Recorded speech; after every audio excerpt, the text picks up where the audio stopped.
Matrix Reloaded, deuxième opus de la quadrilogie Matrix réalisée par Lily et Lana Wachowski, a toujours été pour moi une pièce intrigante du cinéma contemporain. Tourné entre 2001 et 2002 en même temps que le troisième opus, il sort en mai 2003, 4 ans après le premier. Même si ce film est celui qui a été le plus rentable pour la saga, rapportant plus de 900 millions de dollars pour un budget de 127 millions, comparé au premier qui avait coûté 65 millions et en avait rapporté plus de 550, il n'est pas forcément celui qui a le plus convaincu les spectateurs. Quand on regarde les notes sur les sites populaires parlant de cinéma tels que IMDb, Rotten Tomatoes, Allociné ou encore Sens Critique, le premier opus est toujours devant Matrix Reloaded. Il n'est pas rare aussi d'entendre les gens dire que dans la saga Matrix, seul le premier film est bon, et que le reste est largement en dessous en termes de qualité. Et je ne parle même pas des retours sur Matrix Revolutions ou encore Matrix Resurrections sortis l'année dernière. Si je vous raconte tout cela, c'est que je ne suis pas vraiment d'accord avec ces avis. En toute honnêteté, je suis un très grand fan des Matrix. Des 4 d'ailleurs, même si je trouve Matrix Resurrections assez faible sur la forme, mais très fort sur le fond. Et surtout pour moi, Matrix Reloaded est et reste le meilleur de la saga, voire un des meilleurs films du cinéma. Et parmi les nombreux points que je pourrais aborder pour appuyer mon avis, il y en a un qui arrive à prendre le pas sur le reste. Ce point très particulier, c'est les scènes d'action.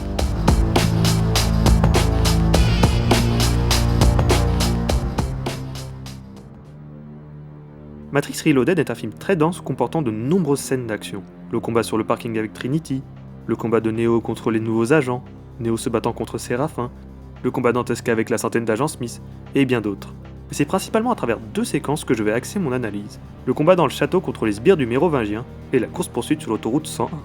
Mon but à travers cette vidéo n'est pas de faire une explication plan par plan des 2 passages, mais surtout de mettre en lumière les méthodes et techniques utilisées pour pouvoir les rendre dynamiques, riches et inoubliables.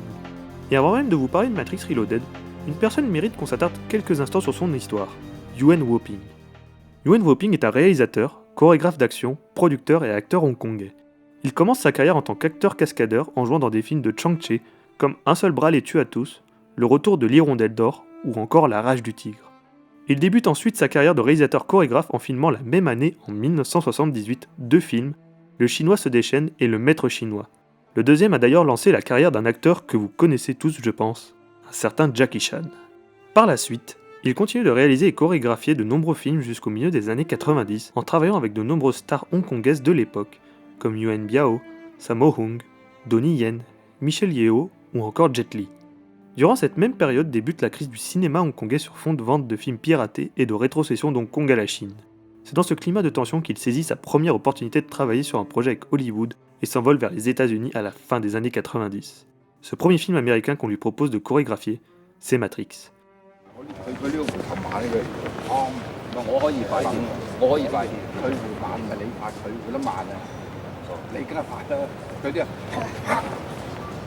Il travaillera également sur les 2 suites Matrix Reloaded et Revolution et quelques autres productions américaines, comme Tigre et Dragon de Ang Lee où il retrouvera Michelle Yeoh, ou encore les 2 volumes de Kill Bill de Quentin Tarantino.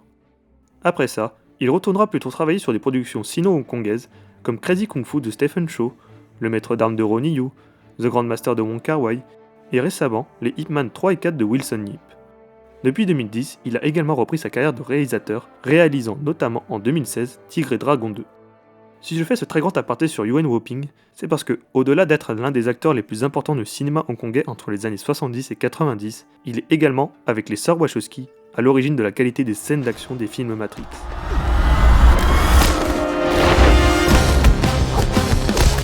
Si cette influence se ressent déjà grandement sur le premier film, le second est encore plus marqué par son empreinte.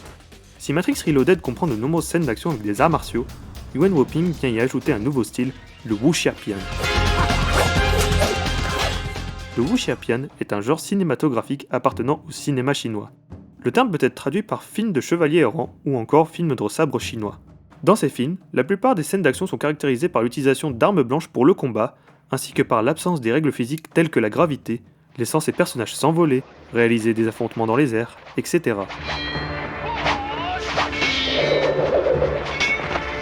Le premier Matrix était déjà rempli de scènes de combat énormément influencées par le Kung Fu Pian, qui est aussi un genre du cinéma d'art martial.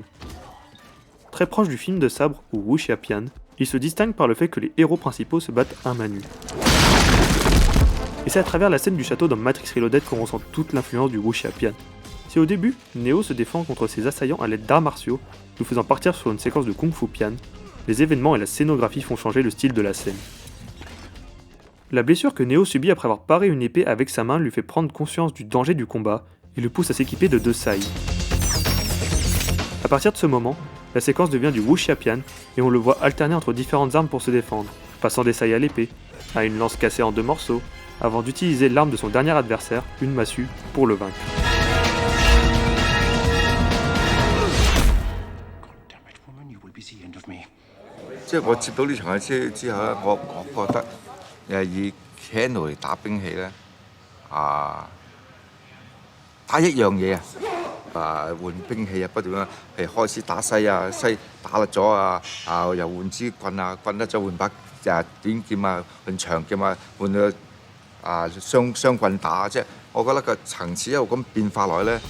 Afin de dynamiser la séquence, les Wachowski avec Yuen Woo-ping n'hésitent pas également à profiter du décor et de sa verticalité. Arrivant en bas des escaliers, Neo saute sur une rambarde à l'étage. Il redescend ensuite et entraîne le combat sur l'escalier de droite avant de le faire basculer du côté opposé et de ramener la suite du combat en haut des escaliers. En poussant son adversaire, Neo casse la rambarde et le suit dans sa chute pour retourner en bas, là où le combat se finira. Le fait aussi d'avoir l'arsenal présent sur les murs permet de créer la variation d'armes que Neo ainsi que les ennemis utilisent, comme évoqué précédemment. Entre les différentes masses d'armes, lames, fléaux, les menaces sont multiples. La destruction du décor joue aussi une grande part dans le dynamisme de la scène. À travers les dégâts engendrés petit à petit lors des différents affrontements, on nous fait ressentir la violence des assauts et la puissance des coups portés. Le fait de transformer le décor dans une scène d'action permet de voir l'impact même du combat, entre comment le décor a commencé et comment il finit. Un autre point important de cette séquence est la façon dont Neo évolue dans sa manière de se battre. Si on observe assez bien la scène, il cherche à l'origine à se défendre et à gagner du temps pour Trinity, Morpheus et le maître des clés qui s'enfuient dans leur côté. Au début, il ne tue pas ses adversaires, soit il les met KO, soit il s'entretue dans leur maladresse. Quand il récupère ses premières armes, il choisit des sai, des armes non létales qui sont utilisées dans un axe défensif pour se protéger des assauts adverses. Quand il bloque contre le mur un des sbires du mérovingien, il ne cherche pas à le tuer, mais à le neutraliser. C'est petit à petit que Neo semble se résoudre à devoir passer à l'action. Il tue alors un des ennemis à l'aide de son épée, et tue le dernier en retournant sa propre arme contre lui. Ainsi, on assiste dans la séquence à un basculement progressif de Neo vers la violence, comme si le seul moyen de mettre un terme à cet affrontement était via la mort de ses adversaires. Avant de passer à l'analyse de la prochaine séquence, je me dois de revenir sur un plan en particulier qui, pour moi, représente une forme de perfection. Le basculement entre les 2 escaliers.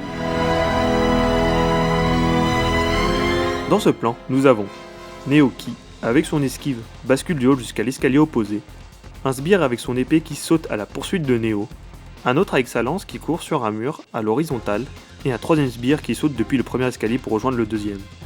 Chaque point du cadre possède une action et un dynamisme, souligné davantage encore par la symétrie du plan ainsi que par la musique. J'oserais même dire que pour moi, c'est l'un des plus beaux plans de l'histoire du cinéma.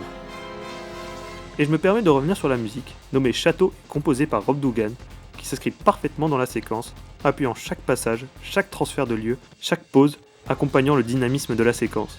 Le sound design de chaque coup, chaque impact, des lames qui coupent l'air, du décor qui se casse et s'effondre, rendre chaque instant du combat encore plus marquant.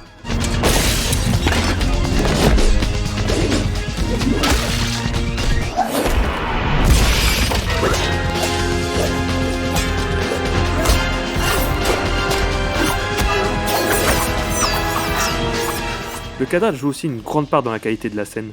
Mettant principalement en avant la chorégraphie, il permet aussi aux spectateurs de profiter des différents mouvements et attaques dans le détail, tout en gardant une image lisible et en évitant le côté brouillon qui pourrait facilement arriver avec autant de personnages à l'écran. La plupart des points que je viens juste d'aborder peuvent se retrouver également dans un film, Taishi Master, réalisé et chorégraphié par, je pense que vous l'aurez deviné, Yuen Woo-ping. Le passage du kung-fu à l'arme blanche,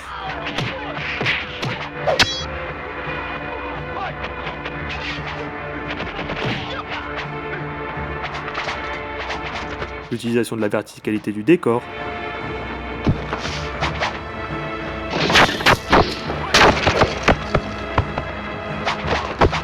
du décor en lui-même,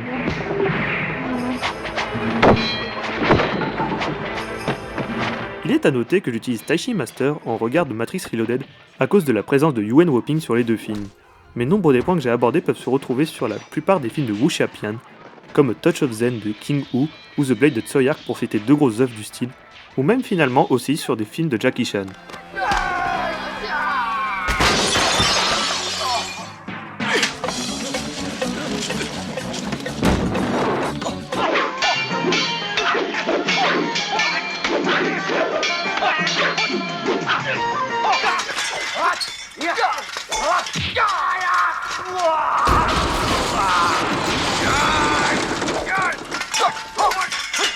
Et après toutes ces hyperboles sur une des plus belles scènes du cinéma d'action, je me permets de basculer sur la deuxième séquence que je souhaite analyser, la poursuite sur l'autoroute 101. Pour cette analyse, je vais considérer que la séquence commence à l'affrontement entre Morpheus et Trinity contre les jumeaux dans le parking, et qu'elle se termine au sauvetage de Morpheus et le maître des clés par Neo. En prenant ces points d'ouverture et de fermeture, la séquence dure 17 minutes au total. De ce fait, je ne vais pas me lancer dans une analyse exhaustive de ces 17 minutes, mais je vais plutôt me focaliser sur comment la séquence, énormément influencée par le cinéma d'action américain, est découpée en mini-scènes, et comment ces mini-scènes permettent de créer un rythme, une variation dans le spectacle. La séquence est donc découpée comme suit. L'affrontement entre Morpheus et Trinity avec les jumeaux dans le parking, le début de course-poursuite à travers la ville, l'entrée sur l'autoroute 101 et la continuité de la course-poursuite avec le rajout des agents en tant que poursuivants, la plongée d'un jumeau dans la voiture des héros et le combat en espace clos, la séparation des personnages, Morpheus s'occupant des jumeaux et Trinity s'occupant du maître des clés et des agents, la course-poursuite contre les agents et la moto conduite par Trinity avec le slalom à contresens, le combat sur le camion entre Morpheus et un agent, et enfin, la percussion entre les deux camions et le sauvetage in extremis par Neo. Ainsi, sur 17 minutes, nous changeons 3 fois de lieu. On passe de la poursuite, au combat en espace clos, à une séparation des protagonistes. Petit à petit, les héros se retrouvent de plus en plus exposés au danger, avec l'augmentation des assaillants, ayant chacun un vrai objectif, récupérer le maître des clés. Mais ceci n'empêche pas que, lorsque l'un des jumeaux se retrouve face à un agent tout en se battant avec Morpheus, il préfère dévier ses attaques contre l'agent, créant une bascule soudaine dans les rapports de force. Je vais juste m'attarder sur le début de la séquence, principalement sur le combat rapide entre Morpheus et les jumeaux, mélangeant armes blanches et kung-fu, avec un plan particulier qui ne dure que 5 secondes mais laisse le spectateur que je suis sur sa faim. Cette idée même de voir un personnage organique affronter deux personnages pouvant alterner entre organique et numérique permet de créer une dynamique de combat unique. Sans montage, on voit les coups de sabre traverser les jumeaux, obligeant chaque protagoniste à s'adapter et à prévenir les futurs assauts portés pour ne pas être pris à défaut. Cependant, même si le fait de passer en numérique entre guillemets permet aux jumeaux d'éviter des attaques pouvant les tuer et les aide à se régénérer, recréant leur image originelle, être en numérique les empêche d'agir sur l'organique. Il devient alors impossible pour eux de garder en otage Trinity, car ils préfèrent éviter un tir de Morpheus qui leur aurait été fatal. Ils sont ensuite frustrés de ne pas pouvoir agir lorsque Trinity leur fonce dessus en voiture. Le numérique permet alors d'être un avantage, tout en étant un inconvénient. Avec ces 5 secondes de combat, il m'arrive d'imaginer ce que pourrait donner en termes de chorégraphie une même séquence de 3 minutes, sur les différentes possibilités d'utilisation du décor, des armes, de déplacement dans l'espace, avec également le combat de Neo contre tous les Smiths, mélangeant combat organique, combat numérique, profitant de faire des plans qui seraient impossibles à faire en réalité.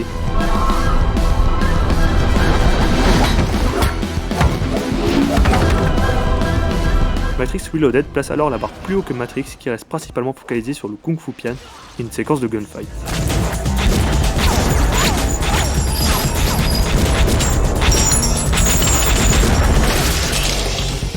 Si on peut noter d'ailleurs l'absence de séquence de gunfight dans Matrix Reloaded, le début du combat dans le château nous fait comprendre que l'évolution de Neo rend l'utilisation des armes à feu futile. Seul le combat au corps à corps, avec les corps et les armes qui s'entrechoquent, est un moyen de l'atteindre, point qu'il a en commun avec les agents d'ailleurs. Si j'ai préféré privilégier dans mon analyse la séquence de la course-poursuite sur l'autoroute 101 plutôt que le combat contre tous les Smiths qui est plus marquante, c'est qu'après avoir analysé une séquence d'action sous influence orientale, il était important de nous pencher sur une scène d'action sous influence occidentale. En effet, la course-poursuite en véhicule est quelque chose que l'on retrouve dans le cinéma d'action américain. De Bullitt à Mad Max Fury Road en passant par Police fédérale Los Angeles et la saga entière basée sur la course-poursuite véhiculée que sont les Fast and Furious, ce genre de séquence incarne des moments d'apothéose et de pure adrénaline. Si on regarde un film d'action sorti dans les mêmes eaux que Matrix Reloaded comme La mémoire dans la peau de Doug Liman datant de 2002, on retrouve également toute une séquence de course-poursuite en voiture à travers Paris.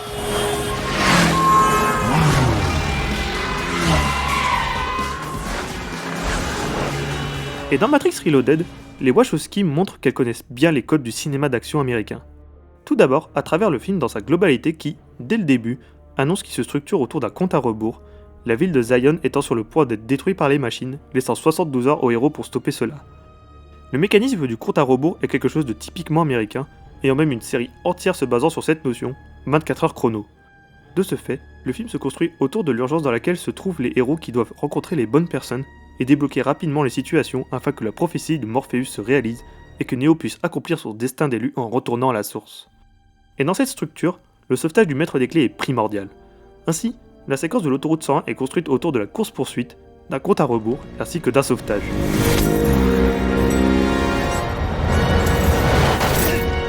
Je voudrais préciser, pour ceux qui ne le savent pas, que pour le bien de cette séquence, une autoroute longue de 3,2 km de long a été construite afin de pouvoir tourner toute la scène.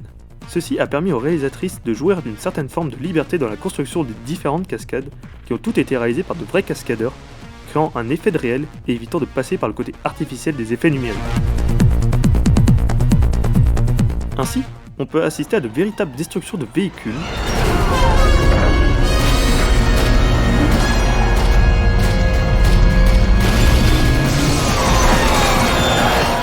des explosions,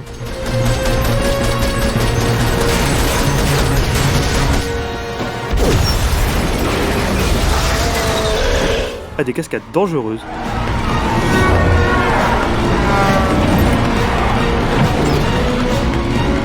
le tout rythmé par la musique Mona Lisa Overdrive composée par Juno Reactor que vous entendez actuellement, qui s'adapte à chaque variation de la séquence, jusqu'à arriver au climax avec les 2 camions se fonçant dedans, et l'utilisation alors des effets numériques pour pouvoir observer l'impact au ralenti, tout en profitant de la vitesse de Neo lorsqu'il sauve Morpheus et le maître des clés in extremis.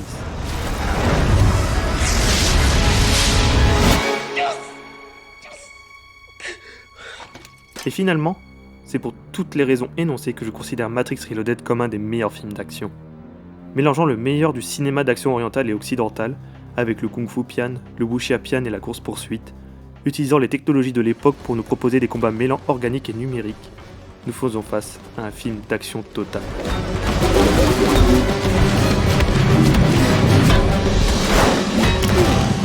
Si dans cette vidéo nous avons juste abordé les séquences d'action de Matrix Reloaded, il y a également pour moi de nombreux points qui rendent ce film meilleur que le premier. La déconstruction totale des fondations du premier opus, avec par exemple la découverte que l'Oracle est un programme, l'évolution du personnage de Neo, passant du héros à l'épuisé, le message politique et la vision du système, ou encore la volonté de nuancer le propos du précédent film. Mais tout cela, c'est pour une autre histoire.